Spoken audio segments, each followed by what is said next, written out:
My name is Lavender Suarez. I record and perform music as C. Lavender. I'm a New York-based sound artist, sound healing practitioner, and educator.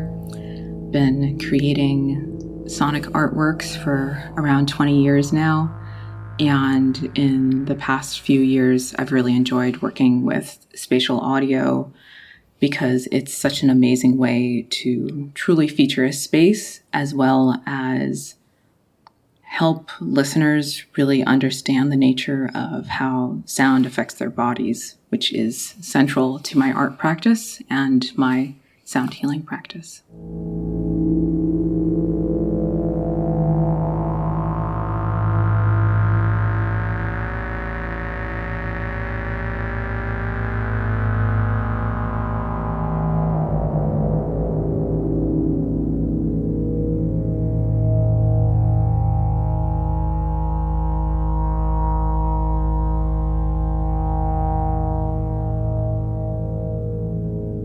Spatial sound presents an opportunity for people to become more aware of where they are within a space by really letting them notice sound's movement within it, which is something in our day-to-day we sort of take for granted.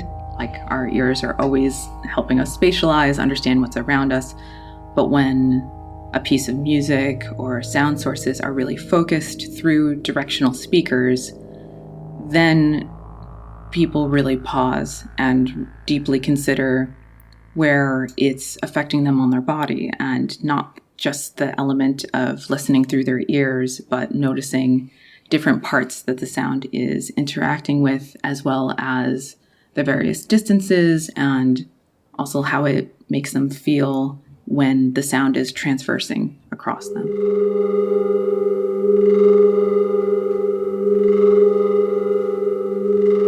While in residency here at Sonic Acts, I've been working on a piece called Dissipation Traces, which is all about the ways in which machines break down and people break down, the correlation between the two. I worked with instruments that were initially invented in the 1950s to 1970s. So while recording at Willem Twee Studios, a lot of my process was the collaboration with these instruments and taking it like an improvisational approach to recording, and understanding that certain days, certain instruments just weren't functioning. They were starting to fall apart a little bit, and that's not an issue with the studio. That's just the nature of working with old machines. And as I get a bit older, I've also been watching my family, my friends, myself start to have accelerated health issues. So with Dissipation Traces, I'm trying to connect through sound this subtle and gradual, or sometimes not so gradual, decay that can happen between electronics and the human body.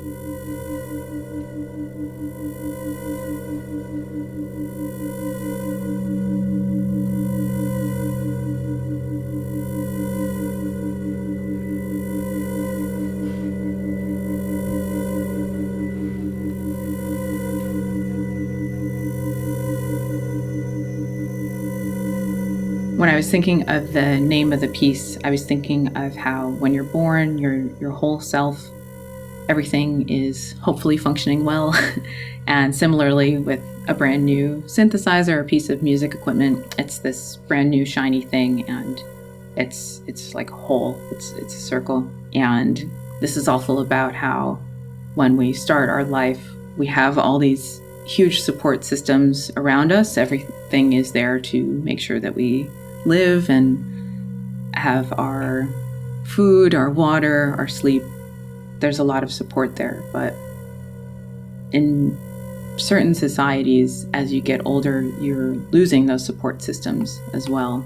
So I was thinking of this, like starting with the element of the whole self and how things pull apart and pull away. So with the synthesizer sounds, they're starting in the middle and pulling apart, whereas the sine wave tones are always moving around, and those are these sort of ghostly elements of the past that were always there, but you as a person are losing certain things and moving in certain ways that your trajectory changes in life.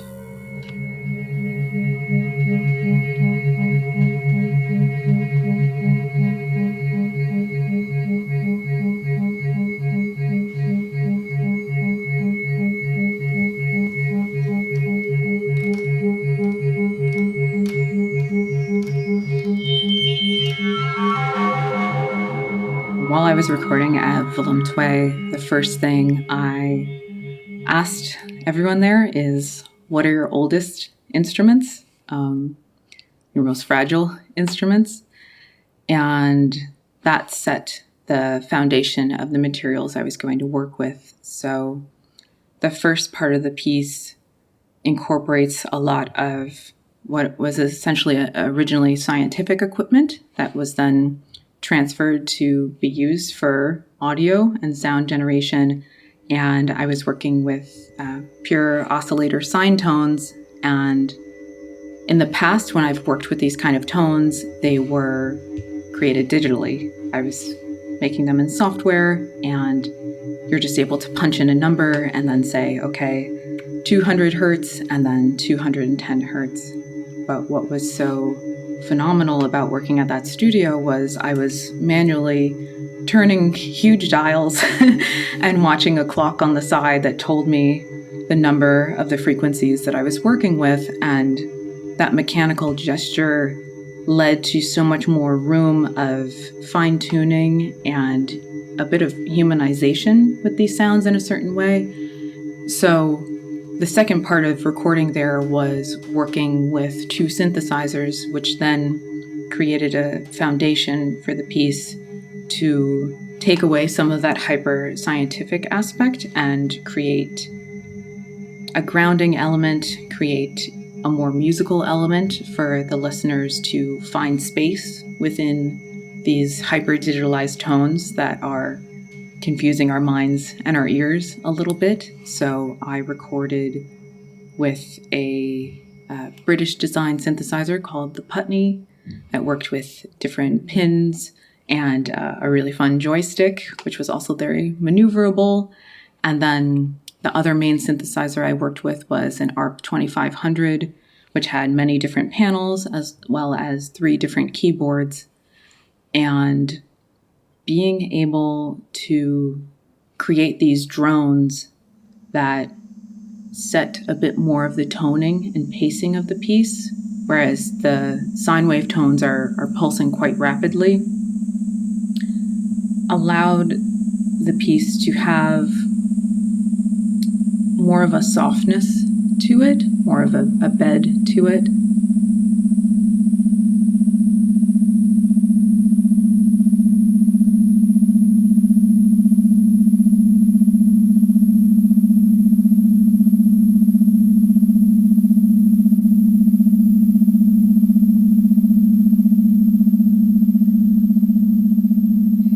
So the pure sine wave oscillation tones have all essentially been assigned a speaker, and they all have a similar, slightly offset movement to create the psychoacoustic phenomena I'm going for.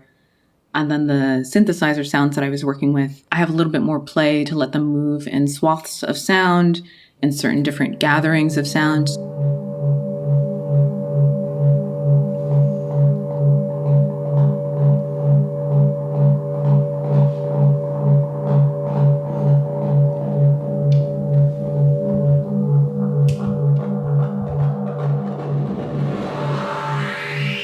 My approach to listening is multifaceted. I had the amazing opportunity to study with Paulina Oliveros in my early 20s, as well as work with her, collaborate with her. And I, of course, learned her deep listening philosophy, which really expanded my ideas of listening and how I connected with listening. And at the same time, I was starting to study sound healing then, as well as grow my own personal internal meditative and mindfulness practice. So while I was listening, I was also being mindful of the connection of working with these instruments and how sometimes you flick a switch and it's almost like you can hear the gears grinding a little bit. And it was up to me as the composer to say, well, that's actually part of this piece. Hearing that gear grinding sound or that little blip or a little bit of a scratchy pot, that is these instruments showing their age? I mean, I don't know what I did to these oscillators, but 2 oscillators started malfunctioning while I was recording, and I had to step back and say, okay, do we work with different oscillators, or do we switch the focus of the piece a bit and reroute and improvise and move around that? And that was just such a phenomenal experience for someone who very much enjoys the improvisation and collaboration between instruments and creating music.